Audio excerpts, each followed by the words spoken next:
Hello बच्चों, आज हम सभी पुनः चैप्टर 2 वर्ण विचार का पार्ट 2 का अध्ययन करेंगे। बच्चों, पिछली क्लास में हमने वर्ण के भेद, स्वर की परिभाषा तथा स्वर के भेदों पर विस्तृत चर्चाएं की थी।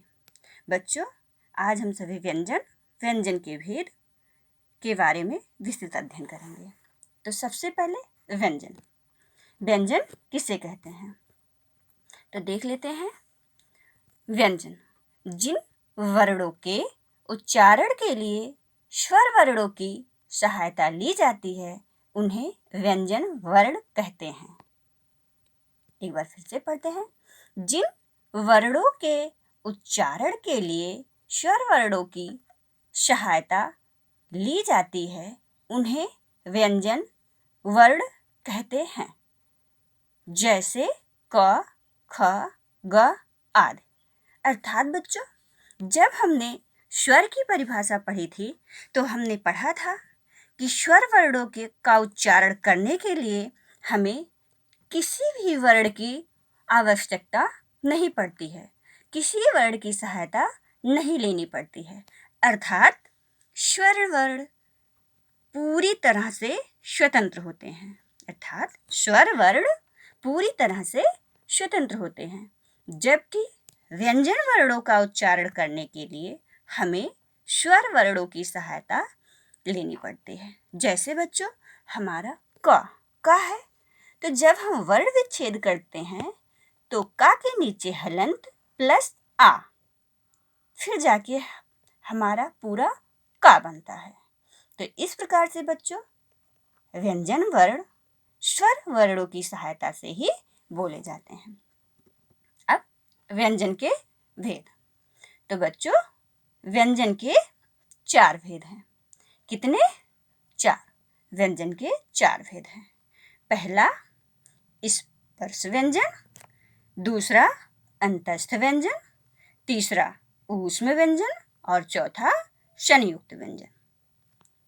पहला स्पर्श व्यंजन, दूसरा अंतस्थ व्यंजन, तीसरा ऊष्म व्यंजन और चौथा शनियुक्त व्यंजन। बच्चों, स्पर्श व्यंजन, पहला स्पर्श व्यंजन। स्पर्श व्यंजन किसे कहते हैं? बच्चों, स्पर्श का अर्थ होता है छूना। क्या? छूना मतलब टच करना। तो स्पर्श व्यंजन जिन व्यंजन वर्णों का उच्चारण करते समय जीभ मुंह के अंदर अलग अलग भागों को स्पर्श करती है उन्हें स्पर्श व्यंजन कहते हैं। एक बार फिर से पढ़ते हैं परिभाषा को।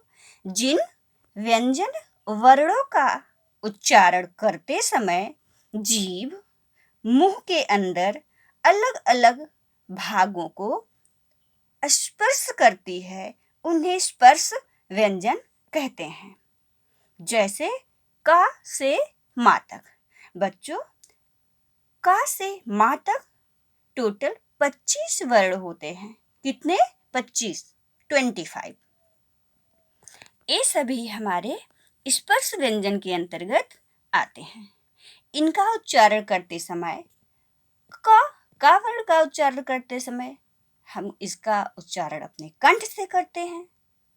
आप अभ्यास करके देखिएगा। क, ख, ग, घ, ङ, इसका उच्चारण हम कंठ से करते हैं। इसी प्रकार से बच्चों च, छ, ज, झ, य, इसका उच्चारण तालु से किया जाता है। इसका उच्चारण करते समय जीभ हमारे तालु को स्पर्श करती है। तथा ट, ठ, ड, ढ, ड़, इनका उच्चारण करते समय जीभ हमारी मुड़ जाती है, जिसके कारण इन्हें मूर्धन्य वर्ण कहा जाता है। तथा बच्चों ता, था, दा, धा, ना, इनका उच्चारण करते समय बच्चों हमारी जीभ दांतों को टच करती है, दांतों को छूती है, जिसके कारण इन वर्णों को दंत्य वर्ण कहा जाता है। इसके अलावा पा, फा, बा, भा और मा, इन वर्णों का उच्चारण हम अपने होठों की सहायता से करते हैं। तो बच्चों, इस प्रकार से का से माँ तक टोटल 25 वर्ण हमारे स्पर्श व्यंजन के अंतर्गत आते हैं। दूसरा अंतस्थ व्यंजन। बच्चों, अंतस्थ व्यंजन वह व्यंजन होते हैं जिनका उच्चारण हमारे मुंह के अंदर होता है, अर्थात इनका उच्चारण करते समय जीभ किसी भी भाग को छूती नहीं है। आप अभ्यास करके देखेंगे। या, रा, ला, वा, जीभ अपने स्थान पर स्थिर रहती है। तो अंतस्थ मतलब अंतर, अंतर मतलब अंदर। इन वर्णों का उच्चारण मुंह के अंदर होता है। बच्चों, अंतस्थ व्यंजन वर्णों की संख्या 4 है। कौन कौन से हैं? या, जा, ला और वा। इसके बाद हमारा ऊष्म व्यंजन। तो ऊष्म व्यंजन बच्चों, ऊष्म व्यंजन वह व्यंजन हैं जिनका उच्चारण करते समय हमारे मुंह से गर्म हवा निकलती है, अर्थात इनका उच्चारण जीभ में रगड़ के साथ होता है। उच्चारण करके देखेंगे। शा, शा, सा, ह। शा, शा, सा, ह। तो बच्चों, इन वर्णों का उच्चारण करते समय हमारे मुंह से गर्म हवा निकलती है। तो बच्चों, इस प्रकार से हमारे उस व्यंजन वर्णों की संख्या 4 है। इसके बाद है हमारा शनियुक्त व्यंजन। कौन सा? शनियुक्त व्यंजन। तो शनियुक्त व्यंजन कितने हैं? 4। छ, त्रा, ज्ञा और स्रा। छ, त्रा, ज्ञा और स्रा।